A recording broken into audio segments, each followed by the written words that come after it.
আসসালামু আলাইকুম রহমতুল্লাহি ওয়া বারাকাতুহু। সুপ্রিয় বন্ধুগণ, আশা করি আল্লাহ তাআলার অশেষ রহমতে সবাই ভালো আছেন।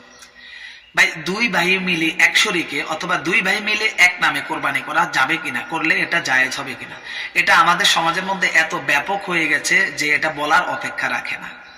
যেমন এক শরীকে এক ভাগ করবে, দুই ভাই মিলে এক নামে কোরবানি করবে। 30,000 টাকা কোরবানির একটা ভাগ আসলে এক ভাই 20,000 দিল, আরেক ভাই 10,000 দিল। এর পরবর্তীতে দেখা যায় কোরবানি করার পরের দিকে গোশতগুলো আনলে দুই ভাগ করে দুই ভাই নিয়ে গেল। এই বিষয়টা আসলে কতটুকু জায়েজ হবে আর এভাবে করা যাবে কিনা, এই বিষয়ে আজকের আলোচনা। অহরহ ঘটছে এগুলো আমাদের সমাজে। বা এটা সম্পূর্ণ না জায়েজ, এটা কোনো ক্রমে জায়েজ হবে না, এটা সম্পূর্ণ নিষিদ্ধ। এভাবে করলে আপনার কোরবানি আদায় হবে না, যারা এভাবে অন্যদের সাথে শরীক হবেন তাদেরও কারো কোরবানি আদায় হবে না। প্রয়োজন এটার একটা জায়েজ পদ্ধতি এভাবে হতে পারে, দুই ভাইয়ের মধ্যে এক ভাই তার সম্পূর্ণ টাকার মালিক অপর ভাইকে বানিয়ে দিবে, যে টাকাগুলোর মালিক আমি তোমাকে বানিয়ে দিচ্ছি, তুমি এক নামে এক শরীকে তুমি কোরবানি করো। আমরা সবাই তো একই ফ্যামিলির লোক, সমস্যা কি?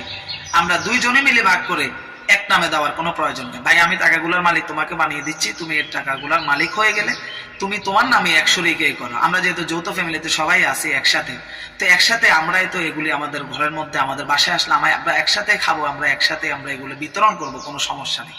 একজনকে নির্দিষ্টভাবে মালিক বানিয়ে দিয়ে এক নামের উপরে কোরবানি করবে, একজনকে নির্দিষ্টভাবে মালিক বানিয়ে, যদিও টাকা দুইজনের, একজনকে মালিক বানিয়ে দিবে পুরা টাকার, এরপরে কোরবানিটা দিবে। এটাই হচ্ছে জায়েজ করার পদ্ধতি।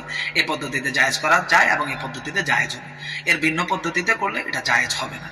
তাহলে দুই ভাই মিলে যদিও টাকা দিচ্ছেন, কিন্তু এক ভাইকে নির্দিষ্টভাবে পুরো টাকার মালিক বানিয়ে দেন এবং তার নাম এক নামের উপরে দেন। এভাবে করলে জায়েজ হবে। দুই ভাই সওয়াবের উদ্দেশ্যে অনেক কাজ অনেক মানুষ করে, কিন্তু সঠিক পদ্ধতি না থাকার কারণে সওয়াবের জায়গার মধ্যে এটার বিপরীতটা হচ্ছে। আল্লাহ আমাদেরকে বুঝার তৌফিক দান করুন। ভিডিওটি এখনই শেয়ার করুন ইমানি দায়িত্ব হিসেবে। আর ভালো লাগলে একটি লাইক অবশ্যই করবেন। আর কোনো কিছু অস্পষ্ট থাকলে কমেন্ট করবেন। আর চ্যানেলের প্রত্যেকটি গুরুত্বপূর্ণ আপডেট এবং ভিডিও পাওয়ার জন্য এখনই সাবস্ক্রাইব করুন। আগামী কোনো পর্বে দেখা হবে। আল্লাহ সে পর্যন্ত সবাইকে ভালো রাখুক, সুস্থ